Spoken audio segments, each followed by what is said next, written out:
आणि आजची सर्वात मोठी बातमी, भाजपची पहिली यादी जाहीर झालेली आहे।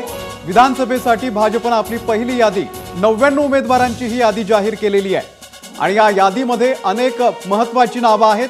कामठीमधून चंद्रशेखर बावनकुळे यांना उमेदवारी जाहीर झालेली आहे। नागपूर दक्षिण पश्चिम मधून देवेंद्र फडणवीस यांना तिकीट जाहीर झालेलं आहे। अशोक चव्हाण यांची कन्या श्रीजया हिला भोकरमधून तिकीट जाहीर झालेलं आहे।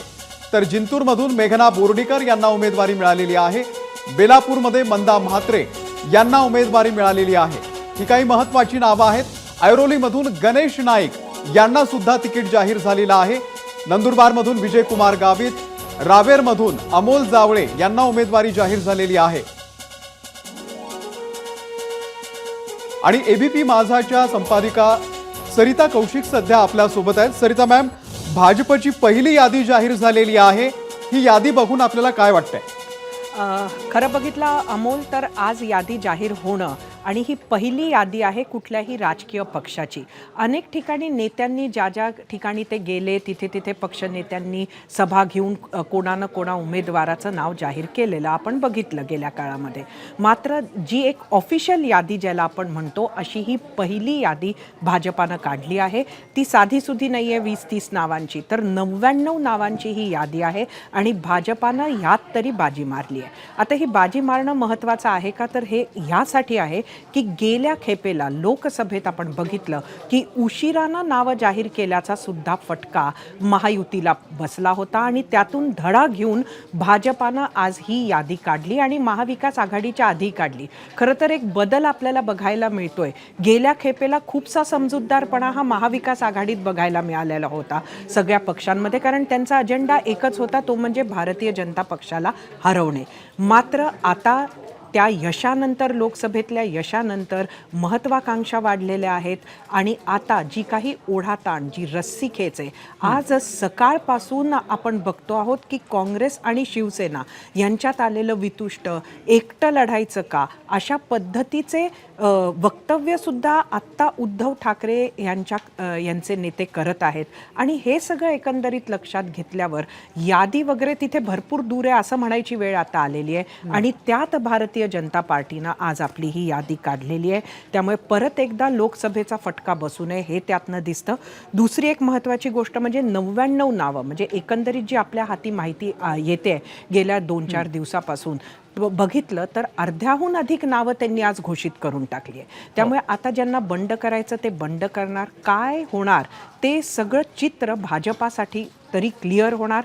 त्यांच्या हाताशी जर काही अडचणी निर्माण होणार असतील मतदारसंघांमध्ये तर त्या शमवायला, बंड थंड करायला त्यांच्या हातात वेळ मिळणार आहे। आणि अजून एक संकेत पहिल्यांदा यादी घोषित झाल्यावर मिळतोय, तो म्हणजे जागा वाटप महायुतीतलं जवळजवळ पूर्ण झालेलं आहे। कारण एक स्पष्टता या महायुतीतल्या पक्षांमध्ये अमोल होती, ती ही होती की जोपर्यंत जागा वाटप पूर्ण होत नाही तोपर्यंत यादी जाहीर करणार नाही। आणि यादी जाहीर झाली आहे म्हणजे कुठंतरी जागा वाटप हे पूर्ण झालेलं आहे असं म्हणता येईल। अमोल, सरिताजी, अनेक महत्त्वाची नावे आहेत या यादीमध्ये आणि सगळ्यात महत्त्वाचं नाव म्हणजे प्रदेशाध्यक्ष चंद्रशेखर बावनकुळे यांचं। त्याबद्दल तुम्ही काय सांगाल? खरंच हे एक इंटरेस्टिंग नाव आपण म्हटलं पाहिजे, कारण आजच्या खेपेला भाजपाला जमिनीवर प्रचंड ताकद लावण्याची गरज आहे। म्हणजे लोकसभेमधला परफॉर्मन्स लक्षात घेता विधानसभेमध्ये तो परफॉर्मन्स जर इम्प्रूव्ह करायचा असेल, प्रदेशाचे अध्यक्ष हे फ्री पाहिजे असं कोणीही स्वाभाविकरित्या म्हटलं असतं। ते आमदारही आहेत, विधान परिषदेत ते आहेत, मात्र तरीसुद्धा त्यांना विधानसभेत उतरवलं आहे। ही त्यांची स्वतःची महत्त्वाकांक्षा सुद्धा असू शकते, कारण शेवटी प्रत्येक आमदाराला आपण लोकातून निवडून यावं असं वाटत असतं। मात्र ही त्यांची जी काही इच्छा आहे ती पक्षानं पूर्ण केली असं म्हणायला पाहिजे। खरं तर त्यामुळे आता भाजपासमोर हा प्रश्न असेल की चंद्रशेखर बावनकुळे हे स्वतःच्या मतदारसंघात स्वतःच्या प्रचारात अडकतील का, कारण गेली 5 वर्ष हा मतदारसंघ त्यांच्याकडे नव्हता। अगदी शेवटच्या क्षणापर्यंत 2019ला अत्यंत ड्रॅमॅटिक, आपण आठवलं तर अत्यंत नाट्यमय घडामोडी होत होत्या त्यांच्या कामठी मतदारसंघात आणि शेवटी त्यांना तिकीट मिळालं नव्हतं।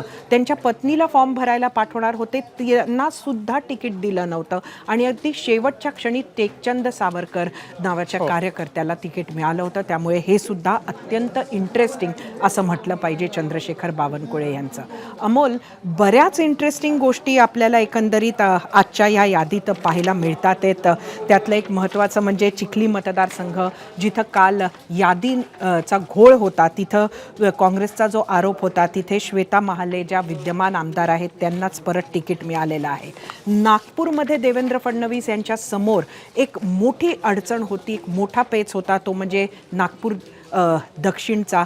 तिथं अनेक इच्छुक होते, मात्र तिथंसुद्धा त्यांनी विद्यमान आमदार मोहन मते यांनाच तिकीट दिलेलं आहे. एक इंटरेस्टिंग नाव, जसं तूच म्हटलं तसं भोकरमधल्या श्रीजया अशोक चव्हाणच्या लेकीला मिळालेलं आहे. मात्र त्यांच्यासमोरचं आव्हान हे तगडं राहणार आहे.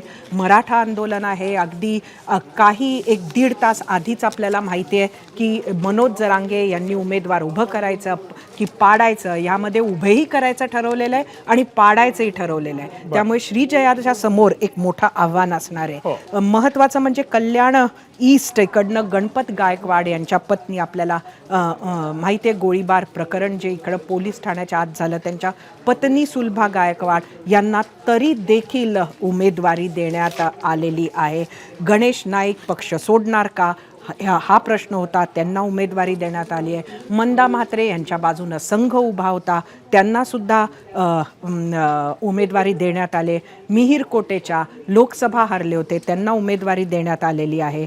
विनोद शेलार, बाहेरचा उमेदवार आयात करू नका असं म्हटलं होतं, मात्र त्यांनाही मालाड पश्चिममधनं उमेदवारी देण्यात आलेली आहे. त्यामुळे एकंदरीत ही जर यादी आपण बघितली तर इंटरेस्टिंग आहे. चिंचवड हे एक अजून सगळ्यात इंटरेस्टिंग आहे. शंकर जगताप म्हणजे अश्विनी जगताप ज्या विद्यमान आमदार आहे त्यांना न देता त्यांच्या दिराला दिले. आणि असंच एक महत्त्वाचं म्हणजे कर्जत जामखेड, राम शिंदेंचं नक्की काय होणार हा प्रश्न होता, तो सुद्धा सुटलेला आहे, त्यांनाच तिकीट मिळालंय. अमोल, एबीपी माझा, उघडा डोळे बघा नीट.